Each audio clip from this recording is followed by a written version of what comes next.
Imagina que eres un joven alemán de 19 años, encerrado en un tubo de acero de 67 metros de largo, a más de 200 metros bajo la superficie del Atlántico. El aire es tan denso que apenas puedes respirar, el olor a combustible diésel, sudor y moho se ha metido en tu piel hasta el punto de que ya no lo notas. Llevas 47 días en el mar y sabes que las probabilidades de regresar a casa son cada vez menores. Tu comandante acaba de recibir un mensaje por radio: 41 submarinos perdidos en los últimos 11 días. Sientes como el silencio invade el compartimento. Todos saben lo que eso significa. La guerra submarina que parecía invencible está llegando a su fin, y tú estás atrapado en medio de la mayor masacre naval de la historia. Mayo de 1943 no fue solo un mes más en la Segunda Guerra Mundial. Fue el momento exacto en que el terror de los U-Boats alemanes se convirtió en su propia pesadilla, cuando los cazadores se transformaron en presas, y cuando una nueva arma estadounidense cambió para siempre las reglas del combate naval: los portaaviones de escolta. Suscríbete al canal si quieres conocer las historias más impactantes y desconocidas de la Segunda Guerra Mundial. Lo que estás a punto de descubrir no es solo una batalla naval. Es la historia de cómo la innovación tecnológica, la desesperación y el valor humano colisionaron en el lugar más hostil del planeta, el Atlántico Norte. Es la historia de miles de hombres atrapados en submarinos que se convirtieron en sus propias tumbas de acero. Y es la historia de cómo 11 días cambiaron el rumbo de la guerra más devastadora que ha conocido la humanidad. Antes de entrar de lleno en esos 11 días infernales, necesitas entender cómo llegamos hasta ahí. Necesitas comprender por qué los submarinos alemanes eran considerados la amenaza más letal de los océanos, y por qué mayo de 1943 representó el punto de quiebre absoluto en la batalla del Atlántico. Retrocedamos hasta 1939. Cuando comenzó la Segunda Guerra Mundial, la Kriegsmarine alemana tenía apenas 57 submarinos operativos. Comparado con la Royal Navy británica, que dominaba los mares con cientos de buques de guerra, la flota submarina alemana parecía insignificante. Pero el almirante Karl Dönitz, comandante de los U-Boats, tenía una visión clara: no necesitaba más barcos que los británicos, solo necesitaba hundir más mercantes de los que ellos podían construir. Su estrategia era simple y brutal: guerra de desgaste total. Los U-Boats operaban en manadas de lobos, las famosas Rudeltaktik. Grupos de submarinos patrullaban el Atlántico Norte, esperando a que los convoys aliados cruzaran desde América hacia Gran Bretaña. Cuando uno de ellos detectaba un convoy, transmitía su posición y todos los submarinos cercanos convergen sobre el objetivo como lobos rodeando a una manada de ciervos heridos. Atacaban de noche, en la superficie, donde eran más rápidos y difíciles de detectar. Los torpedos silbaban en la oscuridad y los mercantes explotaban en bolas de fuego que iluminaban el horizonte. Durante los primeros años de la guerra, esta táctica fue devastadoramente efectiva. Los británicos la llamaron el tiempo feliz de los U-Boats. Entre 1940 y 1942, los submarinos alemanes hundieron más de 3.000 barcos aliados. Cada buque hundido significaba miles de toneladas de suministros perdidos: alimentos, combustible, municiones, tanques, aviones. Gran Bretaña estaba siendo estrangulada lentamente. Winston Churchill confesaría después que lo único que realmente le quitaba el sueño durante la guerra no eran los bombardeos sobre Londres ni la amenaza de invasión, sino la posibilidad de perder la batalla del Atlántico. ¿Alguna vez te has preguntado cómo se siente estar en un bando que parece invencible y de repente descubrir que todo puede cambiar en cuestión de días? En los próximos minutos vas a entender exactamente cómo esa sensación de superioridad se transformó en terror puro para los tripulantes de los U-Boats. Para principios de 1943, los alemanes habían construido más de 400 submarinos y tenían más de 100 operando simultáneamente en el Atlántico. Pero los aliados también estaban aprendiendo. Desarrollaron nuevas tecnologías: el radar centimétrico que podía detectar submarinos en superficie incluso de noche, el sonar mejorado para rastrearlos bajo el agua, las cargas de profundidad más potentes, y sobre todo, descifraron parcialmente el código Enigma, lo que les permitía anticipar las posiciones de las manadas de lobos. Pero había un problema crítico: el agujero negro del Atlántico Medio. Esta era una vasta extensión de océano, aproximadamente a mitad de camino entre América y Europa, donde los aviones terrestres no podían llegar. Era demasiado lejos para los bombarderos que despegaban desde Islandia, Canadá o Gran Bretaña.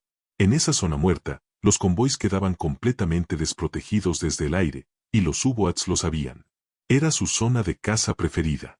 Aquí es donde entra en escena el arma que cambiaría todo: el portaaviones de escolta. Estos barcos no eran los gigantescos portaaviones de la Marina estadounidense que veías en el Pacífico. Eran versiones más pequeñas, más baratas y más rápidas de construir. Muchos fueron conversiones de buques mercantes y petroleros. Medían entre 150 y 180 metros de largo, llevaban entre 20 y 30 aviones, y su única misión era proteger los convoys. No tenían que ganar batallas épicas. Solo tenían que cerrar el agujero negro del Atlántico Medio. La genialidad de los portaaviones de escolta no estaba en su poder de fuego individual, sino en su capacidad para proyectar vigilancia aérea constante sobre los convoys. Un solo avión podría patrullar un área de miles de kilómetros cuadrados. Podía detectar un submarino en superficie a kilómetros de distancia y atacar con cargas de profundidad o cohetes antes de que el U-Boat pudiera sumergirse. Y lo más importante, su mera presencia forzaba a los submarinos a permanecer sumergidos, donde eran lentos, ciegos y vulnerables. Estados Unidos comenzó la producción masiva de estos portaaviones a finales de 1942. Para la primavera de 1943, decenas de ellos estaban entrando en servicio. Y mayo de 1943 fue el mes en que todos estos factores convergen de manera catastrófica para la Kriegsmarine. Ahora llegamos al corazón de la historia. Los 11 días cambiaron todo. Pero antes de sumergirnos en esos días infernales, necesitas visualizar cómo era realmente estar dentro de un U-Boat en ese momento crítico de la guerra. Un submarino tipo 7, el modelo más común de la Kriegsmarine, tenía aproximadamente 67 metros de largo y apenas 6 metros de ancho. Dentro de ese tubo de acero se apiñaban 44 hombres, torpedos de repuesto, municiones, combustible, comida y sistemas vitales. No había espacio privado. Los marineros dormían en literas de 3 niveles tan estrechas que rozaban el techo con la nariz. Muchos compartían camas en turnos, el sistema de camas calientes. Cuando uno terminaba su guardia, se metía en la litera que acababa de dejar otro marinero, todavía tibia y húmeda de sudor. El olor era indescriptible. Mezcla de diésel, aceite de máquinas, moho, comida en descomposición, retretes que solo podían descargarse en superficie, y el sudor de decenas de hombres que no se habían bañado en semanas. El aire se volvía tan viciado después de días sumergidos que encender un cigarrillo era imposible porque no había suficiente oxígeno para mantener la llama. Los hombres desarrollan erupciones en la piel, infecciones y un permanente dolor de cabeza por la falta de aire fresco. Y sobre todo esto, estaba el miedo. El miedo constante, visceral, de que en cualquier momento una carga de profundidad explotara cerca de tu posición. El sonido del sonar aliado haciendo ping contra el casco era conocido como el canto de la muerte. Cuando lo escuchabas, sabías que te habían localizado. Y entonces venían las explosiones. El submarino se sacudía violentamente, las luces se apagaban, las tuberías reventaban lanzando chorros de agua helada, y el casco metálico crujía y gemía bajo la presión como si fuera a colapsar en cualquier segundo. En mayo de 1943, más de 100 U-Boats estaban operando en el Atlántico. Donitz había concentrado sus mejores tripulaciones y sus submarinos más nuevos para un último gran esfuerzo. Su objetivo era claro, hundir más de 700.000 toneladas de barcos aliados ese mes. Si lo lograba, podría compensar la creciente ventaja tecnológica de los aliados y mantener a Gran Bretaña al borde del colapso. Pero los aliados tenían otros planes.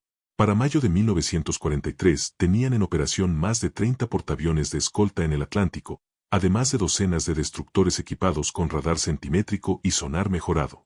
Y lo más importante, estaban interceptando y descifrando gran parte de las comunicaciones alemanas gracias a Ultra, el nombre código del proyecto de inteligencia basado en descifrar enigma. Los primeros días de mayo parecieron prometedores para los alemanes. Varios convoys fueron atacados y se hundieron mercantes. Pero luego comenzó a notarse algo extraño. Los aviones aparecían demasiado rápido. Los destructores parecían saber exactamente dónde estaban los submarinos antes de que pudieran atacar. Y cada vez que un U-Boat generaba energía para recargar baterías o transmitir un informe, era localizado y atacado casi inmediatamente. ¿Te has preguntado alguna vez qué se siente cuando comprendes que la tecnología que antes te hacía invencible ya no es suficiente? Dentro de unos momentos vas a descubrir el momento exacto en que los tripulantes de los U-Boats se dieron cuenta de que se habían convertido en la presa. El punto de inflexión llegó entre el 16 y el 26 de mayo de 1943. En esos 11 días, la combinación de portaaviones de escolta, aviones de patrulla de largo alcance, destructores equipados con radar y la inteligencia de Ultra creó una trampa mortal de la que muy pocos submarinos pudieron escapar. Los convoys ON-5 y SC-130 fueron los campos de batalla decisivos. El ON-5 era un convoy de 42 barcos mercantes que salió de Gran Bretaña hacia Canadá a finales de abril. Fue atacado por una manada de lobos de más de 30 U-Boats. Durante varios días y noches, los submarinos acosaron al convoy, hundiendo 13 mercantes. Pero la escolta del convoy, liderada por el comandante Peter Gretton, contraatacó ferozmente. Los destructores, corbetas y el portaaviones de escolta USS Bogue lanzaron ataques coordinados. Utilizaban el radar para localizar submarinos en superficie de noche, lanzaban bengalas para iluminarlos y los atacaban con cargas de profundidad antes de que pudieran sumergirse. El resultado fue devastador para los alemanes. De los 30 U-Boats que participaron en el ataque, 6 fueron hundidos y otros 7 resultaron tan dañados que tuvieron que abandonar la patrulla y regresar a base. Por cada mercante aliado hundido, los alemanes perdieron medio submarino. La ecuación había cambiado radicalmente. Pero el verdadero infierno llegó con el convoy SC-130. Este convoy de 37 mercantes fue escoltado por un grupo de apoyo especialmente reforzado que incluía el portaaviones de escolta HMS Bitter y 6 destructores equipados con la última tecnología. Una manada de 33 U-Boats fue desplegada para interceptar. Lo que siguió fue una masacre. Los aviones del HMS Bitter patrullaban constantemente en un radio de 100 kilómetros alrededor del convoy. Cada vez que un U-Boat intentaba acercarse, era detectado y atacado. Los alemanes intentaron todo. Atacaron de día, de noche, sumergidos, en la superficie. Nada funcionó. Los aviones los encontraban siempre. El radar los detectaba en la oscuridad. El sonar los rastreaba bajo el agua. Y las cargas de profundidad los destruyen uno tras otro. De esos 33 U-Boats, 5 fueron hundidos sin lograr dañar un solo barco del convoy. Ni uno solo. El convoy SC-130 cruzó el Atlántico sin perder un mercante. Fue la primera vez en la guerra que un convoy cruzaba la zona más peligrosa del océano completamente intacto mientras hundía múltiples submarinos atacantes. Dentro de los U-Boats, el pánico comenzó a extenderse. Los comandantes transmitían mensajes desesperados a Donitz: imposible acercarse al convoy. Aviones por todas partes. Atacado nada más emerger. Graves daños. Solicitó permiso para abandonar la patrulla. Las pérdidas se acumulaban día tras día. U-186, U-273, U-381, U-638, U-456, U-528, U-753. Cada uno de esos números representaba 44 vidas, 44 hombres que jamás volverían a ver el sol. Los tripulantes supervivientes contaban historias de terror. Hablaban de explosiones que reventaban los tímpanos, de compañeros aplastados por maquinaria que se desprendía, de compartimentos que se inundaban en segundos mientras el agua helada del Atlántico entraba a presión. Hablaban del momento en que sabías que el submarino se estaba hundiendo y no había forma de escapar, cuando el casco comenzaba a crujir y colapsar bajo la presión de cientos de metros de agua, cuando las luces se apagaban y quedabas atrapado en la oscuridad total, sabiendo que te quedaban segundos de vida. ¿Alguna vez has sentido que el mundo que conocías se derrumba a tu alrededor y no hay nada que puedas hacer para detenerlo? Eso fue exactamente lo que sintieron los tripulantes de los U-Boats en mayo de 1943. Ya estamos a punto de llegar a la decisión más dramática que tomó el alto mando alemán en toda la batalla del Atlántico. El 24 de mayo de 1943, después de revisar los informes de pérdidas, el almirante Karl Donitz tomó una decisión sin precedentes. Ordenó la retirada inmediata de todos los U-Boats del Atlántico Norte. Por primera vez desde el inicio de la guerra, los submarinos alemanes abandonan su zona de caza principal. La orden era clara: retirarse al Atlántico Central y Sur, lejos de la cobertura de los portaaviones de escolta, y esperar a que nuevas armas estuvieran disponibles. En su diario de guerra, Donitz escribió: «Hemos perdido la batalla del Atlántico. Las pérdidas son insostenibles. Seguir presionando en las condiciones actuales sería enviar a nuestros hombres a una muerte segura sin posibilidad de éxito». Era una admisión brutal de derrota. Las estadísticas eran aplastantes. En mayo de 1943, los alemanes perdieron 41 U-Boats. 41. Más de 1.800 hombres muertos o capturados. A cambio, hundieron solo 50 barcos mercantes aliados, aproximadamente 264.000 toneladas. Comparado con los meses anteriores, cuando hundían el doble de tonelaje con la mitad de pérdidas, el resultado era catastrófico. Pero los números no cuentan toda la historia. Lo que realmente cambió en mayo de 1943 fue psicológico. Los tripulantes de los U-Boats, que antes se sentían como cazadores invisibles, ahora vivían aterrorizados cada segundo que pasaban en el mar. La tasa de supervivencia de los submarinistas alemanes cayó en picada. De cada 10 hombres que se embarcan en un U-Boat después de mayo de 1943, 7 no regresaban vivos. 70% de mortalidad. Es la tasa de bajas más alta de cualquier rama militar en cualquier ejército durante la Segunda Guerra Mundial. Imagina subir a un submarino sabiendo que tienes un 70% de probabilidades de morir. Imagina despedirte de tu familia, mirar a tu madre, a tu novia, a tus hermanos, sabiendo que muy probablemente nunca los volverás a ver. Y aún así, decenas de miles de jóvenes alemanes siguieron embarcándose en esos tubos de acero durante los siguientes 2 años de guerra, porque el régimen nazi no les daba opción. La importancia estratégica de lo que sucedió en mayo de 1943 no puede subestimarse. Si los alemanes hubieran logrado mantener su dominio sobre el Atlántico, Gran Bretaña habría quedado aislada y hambrienta, incapaz de seguir luchando. Estados Unidos no habría podido acumular las fuerzas necesarias en Inglaterra para la invasión de Normandía. El día D habría sido imposible. La guerra en Europa habría tomado un rumbo completamente diferente. Pero gracias a los portaaviones de escolta y a la combinación de tecnología, inteligencia y valor de miles de marineros aliados, el puente de suministro a través del Atlántico se mantuvo abierto. Los barcos siguieron llegando con comida, combustible, tanques y soldados. Y en junio de 1944, un año después de la derrota de los U-Boats en mayo de 1943, los aliados desembarcaron en las playas de Normandía con la fuerza abrumadora que selló el destino de la Alemania nazi. Los portaaviones de escolta, esos barcos pequeños y aparentemente insignificantes que muchos consideraban improvisaciones desesperadas, resultaron ser una de las armas decisivas de la Segunda Guerra Mundial. Cerraron el agujero negro del Atlántico, convirtieron a los cazadores en presas, y cambiaron el equilibrio de poder en el océano más importante del planeta. Dentro de un momento vamos a explorar las historias individuales de algunos de esos submarinos hundidos, las últimas horas de sus tripulantes, y cómo la guerra submarina evolucionó después de mayo de 1943.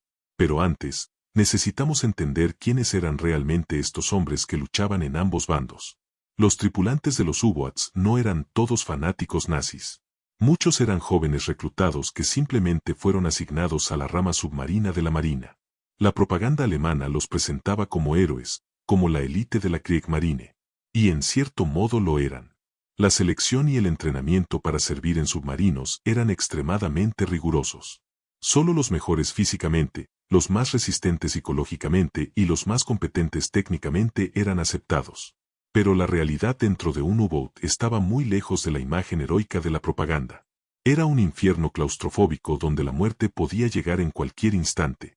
Los hombres desarrollaban vínculos increíblemente fuertes. Confiaban sus vidas unos a otros cada segundo de cada día. Compartían todo, el miedo, la comida escasa, las bromas para mantener la moral, los recuerdos de casa. Y cuando un submarino se hundía, todos morían juntos, atrapados en su tumba de acero. Del lado aliado, los marineros de los destructores y los pilotos de los portaaviones de escolta enfrentaban sus propios horrores. Volar sobre el Atlántico Norte en aviones pequeños con motores que podían fallar en cualquier momento, aterrizar en cubiertas minúsculas sacudidas por olas de 10 metros, perseguir submarinos que podían volverse y atacar con cañones antiaéreos. Muchos aviadores murieron estrellándose en el mar después de completar misiones exitosas, simplemente porque no pudieron regresar a sus portaaviones en la tormenta. Y los marineros de los barcos mercantes, los hombres que transportaban la carga, eran quizás los más vulnerables de todos. No tenían armas. No tenían entrenamiento militar. Eran civiles, muchos de ellos mayores, que navegaban en barcos lentos cargados de explosivos o combustible, sabiendo que un solo torpedo podía convertir su barco en una bola de fuego en segundos. Miles de ellos murieron ahogados en aguas heladas, quemados vivos o aplastados cuando sus barcos se partían en dos. La historia de mayo de 1943 no es solo una historia de tecnología y estrategia. Es una historia humana. Es la historia de decenas de miles de hombres atrapados en una guerra que no pidieron, luchando y muriendo en el lugar más hostil del planeta. Ahora vamos a profundizar en algunas de las historias específicas de esos 11 días. Vamos a conocer a algunos de los hombres que vivieron esos momentos, y vamos a entender exactamente cómo se desarrollaron algunos de los hundimientos más dramáticos. El U-273 fue uno de los primeros en caer. Era un submarino tipo Beagle comandado por el capitán Leutnant Helmut Rossmann, un oficial experimentado con varias patrullas exitosas. El 19 de mayo de 1943, el U-273 estaba patrullando al suroeste de Islandia cuando fue detectado por un avión del portaaviones de escolta USS Bogue. El avión, un Grumman TBF Avenger pilotado por el teniente William Fowler, localizó al U-273 en superficie mientras recargaba baterías. Rossmann ordenó la inmersión de emergencia, pero era demasiado tarde. El Avenger lanzó 4 cargas de profundidad que explotaron directamente sobre el submarino mientras se sumergía.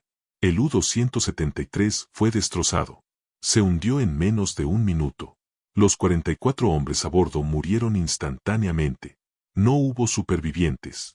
Para el teniente Fowler, fue su primer hundimiento confirmado. Años después, en una entrevista, recordaría ese momento. Vi el submarino deslizándose bajo el agua justo cuando mis cargas explotaron. Hubo una enorme columna de agua y aceite. Y luego nada.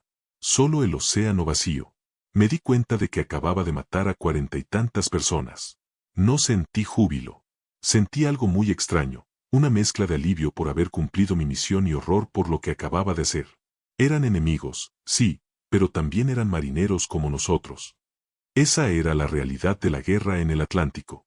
No había gloria real. Solo muerte rápida y océano frío. El U-381 tuvo un final diferente, pero igualmente terrible. Recomendado por el Oberleutnant Wilhelm Heinrich Graf von Puckler-Unlimburg, un joven oficial de apenas 24 años de una familia aristocrática alemana, el U-381 fue atacado el 19 de mayo por destructores británicos HMS Duncan y HMS Vidette cerca del convoy SC-130. El ataque duró más de 10 horas. Los destructores localizaron al U-381 con sonar y lanzaron patrón tras patrón de cargas de profundidad. Dentro del submarino, la tripulación vivió un infierno. Las explosiones eran ensordecedoras. Las luces se apagaban constantemente. Las tuberías se reventaban. El agua comenzó a entrar por las juntas dañadas. Los hombres rezaban, lloraban, se abrazaban mientras el submarino descendía más y más profundo intentando escapar. Finalmente, después de sufrir daños críticos, el comandante von Puckler tomó la decisión de emerger y enfrentar a los destructores en la superficie antes de que el submarino colapsa bajo la presión. Cuando el U-381 emergió, los destructores abrieron fuego inmediatamente con sus cañones. El submarino fue acribillado.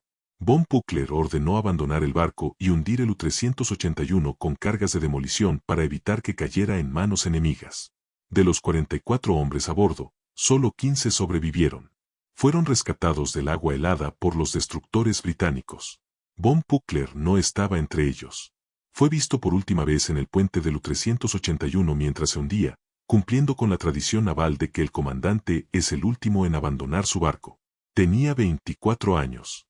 Los supervivientes pasaron el resto de la guerra en campos de prisioneros en Canadá. Años después, uno de ellos, el maquinista Hans Becker, escribió en sus memorias: aquellas 10 horas fueron las más largas de mi vida. Cada explosión pensaba que era la última. Cuando finalmente emergimos y vi la luz del sol, no podía creer que seguía vivo. Vi a compañeros destrozados por los disparos en cubierta. Vi el submarino hundirse con algunos de nuestros amigos todavía atrapados dentro. Y sentí una culpa terrible por haber sobrevivido cuando tantos murieron. Esa culpa me ha acompañado toda mi vida. ¿Te has preguntado alguna vez cómo es posible seguir adelante después de vivir algo así? Pronto vas a entender cómo esas experiencias marcaron a toda una generación de hombres que nunca pudieron olvidar lo que vivieron bajo el océano. Otra historia particularmente dramática es la del U-954. Este submarino estaba comandado por el capitán Leutnant Odo Loeb, considerado uno de los mejores comandantes de U-Boat de la Kriegsmarine. Había hundido varios barcos en patrullas anteriores y era respetado por su tripulación y por el alto mando. El 19 de mayo, el mismo día en que cayeron el U-273 y el U-381, el U-954 fue localizado por aviones del portaaviones de escolta HMS Bitter. Loeb intentó maniobrar bajo el agua para escapar, pero los aviones mantuvieron el contacto y guiaron a los destructores directamente sobre su posición. Lo que siguió fue un ataque coordinado devastador. Los destructores lanzaron más de 100 cargas de profundidad durante varias horas. El U-954 fue golpeado repetidamente. El sistema eléctrico falló. El oxígeno se agotaba. Los hombres comenzaron a perder el conocimiento por la falta de aire. El casco empezó a ceder bajo presión. Loeb sabía que no había escape. Ordenó emerger, pero el submarino estaba tan dañado que apenas podía subir. Cuando finalmente llegó a la superficie, estaba inundado parcialmente y sin capacidad de maniobra. Los destructores se acercaron rápidamente. Loeb ordenó abandonar el barco, pero era demasiado tarde. Los destructores abrieron fuego y hundieron el U-954 en minutos. De los 44 hombres, solo un puñado logró saltar al agua. La mayoría murió en las explosiones o quedó atrapada dentro del submarino mientras se hundía. Solo hubo 3 supervivientes. 3 de 44. Fueron recogidos por uno de los destructores británicos, hipotérmicos, heridos, en estado de shock. Uno de ellos, el radiotelegrafista Kurt Fischer, recordaría después: cuando el agua empezó a entrar, supe que íbamos a morir. El ruido era infernal. Las explosiones, los gritos, el metal crujiendo. Logré salir por la escotilla en el último segundo. Vi a mis compañeros atrapados dentro, golpeando las paredes, tratando de salir. No pude hacer nada. El submarino se hundió en segundos. Y yo quedé flotando en el Atlántico, rodeado de cadáveres y manchas de aceite. Los británicos nos rescataron. No sé por qué seguí vivo. Debería haber muerto con mis compañeros. Estas historias se repitieron una y otra vez durante esos 11 días. U-209, U-463, U-258, U-273, U-381, U-954, U-752. Cada uno con sus propias historias de terror, de valentía, de muerte. Cada uno con 44 hombres que tenían familias, sueños, miedos. Hombres que fueron enviados a luchar en una guerra que no podían ganar, en máquinas que se convirtieron en sus ataúdes. Pero también es importante hablar de lo que sucedía del otro lado. Los marineros y aviadores aliados no salían ilesos de estos enfrentamientos. Muchos aviones fueron derribados por el fuego antiaéreo de los submarinos. Los U-Boats estaban equipados con cañones de 20 milímetros y 37 milímetros y, cuando estaban en superficie, podían defenderse ferozmente. El 20 de mayo, un Swordfish del HMS Bitter atacó al U-89 pero fue alcanzado por fuego antiaéreo. El avión se estrelló en el mar. Los 2 tripulantes murieron. Ese mismo día, otro avión del USS Vogue fue alcanzado mientras atacaba al U-305. El piloto logró regresar al portaaviones, pero el avión estaba tan dañado que se estrelló durante el aterrizaje. El piloto sobrevivió con heridas graves, pero su artillero murió en el impacto. Los destructores también sufrían bajas. Las cargas de profundidad podían explotar prematuramente. El fuego de los submarinos en superficie podía herir o matar a los marineros en cubierta. Y siempre existía el riesgo de que un U-Boat desesperado lanzara un último torpedo antes de hundirse y dañara a uno de sus atacantes. La guerra en el Atlántico no era solo una batalla entre máquinas y tecnología. Era una batalla entre seres humanos que sufrían, sangraban y morían en ambos bandos. Ahora que hemos explorado algunas de las historias individuales, necesitamos entender el panorama completo de lo que significó mayo de 1943 para el desarrollo posterior de la guerra. La retirada de los U-Boats del Atlántico Norte no significó el fin de la guerra submarina, pero sí marcó el fin de su efectividad como arma estratégica. Donitz intentó recuperarse introduciendo nuevas tácticas y tecnologías. Los submarinos recibieron mejor armamento antiaéreo. Se desarrollaron tubos respiradores, los Schnorchel, que permitían a los submarinos recargar baterías mientras permanecían sumergidos. Se trabajó en nuevos modelos de submarinos más rápidos, como el revolucionario tipo 21, que era verdaderamente submarino y no solo un barco que podía sumergirse. Pero todos estos desarrollos llegaron demasiado tarde. Para cuando los nuevos submarinos estuvieron listos, los aliados dominaban completamente los océanos. La producción de buques de guerra estadounidense era abrumadora. Para finales de 1943, Estados Unidos estaba construyendo un nuevo barco cada día. Los alemanes simplemente no podían mantener el ritmo. Además, la ventaja psicológica se había perdido para siempre. Los tripulantes de los U-Boats sabían que cada patrulla era probablemente su última. La moral se desplomó. Hubo casos de tripulaciones que saboteaban deliberadamente sus propios submarinos para evitar tener que salir en patrulla. Otros desarrollaron problemas psicológicos severos. La claustrofobia, la depresión y el trastorno de estrés postraumático eran endémicos entre los submarinistas que sobrevivían a múltiples patrullas. Un estudio médico realizado por la Kriegsmarine en 1944 encontró que más del 60% de los submarinistas que completaron 3 o más patrullas mostraban síntomas de deterioro psicológico severo. Muchos tenían pesadillas constantes, ataques de pánico, incapacidad para estar en espacios cerrados. Pero el régimen nazi no les daba opción. Si te negabas a embarcar, podrías ser acusado de cobardía o deserción, crímenes que se castigaban con la ejecución. Los últimos 2 años de la guerra fueron una agonía lenta para la flota de U-Boats. Seguían saliendo en patrullas, seguían intentando hundir barcos, pero las pérdidas eran catastróficas. De los aproximadamente 40.000 hombres que sirvieron en U-Boats durante toda la guerra, más de 28.000 murieron. Una tasa de mortalidad del 70%. Es difícil comprender una cifra así. Significa que de cada 10 amigos que se embarcan juntos, 7 no regresan. Y para los que sí regresaban, la guerra nunca termina realmente. Muchos supervivientes de los U-Boats pasaron el resto de sus vidas lidiando con el trauma de lo que habían vivido. Algunos nunca pudieron hablar de ello. Otros escribieron memorias décadas después, intentando procesar la experiencia. Casi todos coincidían en una cosa: nunca habían experimentado un terror tan puro como estar atrapado en un submarino bajo ataque, sabiendo que la siguiente explosión podría ser la última. Pero también es importante reconocer la complejidad moral de esta historia. Los U-Boats luchaban por la Alemania nazi, un régimen responsable de crímenes sin precedentes contra la humanidad. Muchos submarinistas eran simplemente soldados que cumplían órdenes, pero otros eran verdaderos creyentes en la ideología nazi. Algunos U-Boats atacaron barcos hospitales o dispararon a náufragos en el agua, violando todas las convenciones de guerra. Otros comandantes se negaron a cometer esas atrocidades y rescataron a supervivientes enemigos cuando pudieron. La historia no es simple. No es una historia de héroes contra villanos. Es una historia de guerra, con toda su complejidad, su horror, su tragedia y su humanidad mezcladas en proporciones imposibles de separar. Lo que sí es claro es que mayo de 1943 fue un punto de inflexión absoluto. Los portaaviones de escolta, combinados con la tecnología de radar, sonar, inteligencia descifrada y la determinación de miles de marineros y aviadores aliados, lograron lo que parecía imposible: derrotaron a la amenaza de los U-Boats y mantuvieron abierto el puente de suministro a través del Atlántico. Sin esa victoria, la historia de la Segunda Guerra Mundial habría sido muy diferente. El día D habría sido imposible. Gran Bretaña podría haber sido forzada a negociar una paz. La guerra habría durado años más, con millones de muertos adicionales. Los portaaviones de escolta fueron uno de esos inventos que no parecían glamurosos pero que cambiaron el curso de la historia. No eran los gigantes del Pacífico que protagonizan las películas.